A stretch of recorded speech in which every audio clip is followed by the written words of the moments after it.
মেদিনীপুর বিধানসভা কেন্দ্রের অন্তর্গত মেদিনীপুর সদর ব্লকের অধীন গুড়গুড়ি পাল থানার চাঁদরা এলাকায় বিজেপি নেতা নয়ন দের বাড়ি ঘেরাও করে গুড়গুড়ি পাল থানার পুলিশের বিরুদ্ধে তাণ্ডব চালানোর অভিযোগ উঠল বিজেপি নেতা নয়ন দেব ও তার পরিবার। মঙ্গলবার রাত্রি 12টা থেকে বুধবার সকাল 6টা পর্যন্ত নয়ন দেব বাড়ি ঘেরাও করে রাখে গুড়গুড়ি পাল থানার প্রায় 40 জন পুলিশ।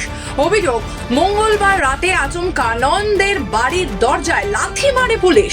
এরপর পুলিশ নয়ন দেকে গ্রেপ্তারি করার চেষ্টা করে, সেই সঙ্গে সারা রাত তার বাড়িটি ঘেরাও করে রাখে পুলিশ, যার ফলে নয়ন দে ও তার পরিবারের লোকেরা যথেষ্ট আতঙ্কের মধ্যে রয়েছেন বলে তিনি জানান। আইসিলে পুলিশ এই বাইরে হাঁকায়, নয়নবাবু বেরাও বেরাও, যখন না ছাড়া দিছে দরজায় লাদ মারতেছে, দিয়ে বলতেছে আমার মানে আমি তো সেই মেন ঘরে আছি, আর আমার ছোটো ছেলে বুঝতে পারেনি, পুলিশ আসছে এটাকে আইসে কভারটা খুলে দিছে।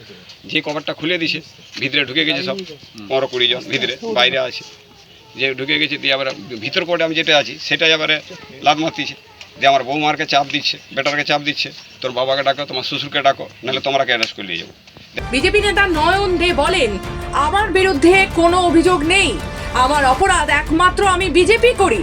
বিষয়টি ঊর্ধ্বতন নেতৃত্বকে জানিয়েছি, পুলিশ যেভাবে তাণ্ডব চালিয়েছে ভাষায় প্রকাশ করা যাবে না, তবে আমাকে আটকে রাখতে পারবে না, আমি ভোট কেন্দ্রে গিয়ে ভোট দেব। তাহলে আছে তো ঘরে ডাকতো যে আপনার রোয়ান এনেছে বা আমাকে রাস্তায় দেখ, আমি তো মানে পার্টিটা করতেছি 4টা অঞ্চলেই ছুটতেছি, তখন তো আমাকে রাস্তায় দাঁড়িয়ে বা কোনো অফিসার বলতো যে নয়নবাবু আপনার ওয়ারেন্ট আছে। হ্যাঁ, যখন বলছিল বাবা যখন বেরাচ্ছেনি, 2 ছেলেকে ঘাড় ধাক্কা দিয়ে নিয়েছো, ধীরে দেবী কান টানলে মাথা চলে আসবে, এভাবে বলেছে। তখন আমি বলেছি যে যদি আপনারা নিয়ে যেতে চান তাহলে অ্যারেস্ট ওয়ারেন্ট দেখান, কাগজপত্র দেখান।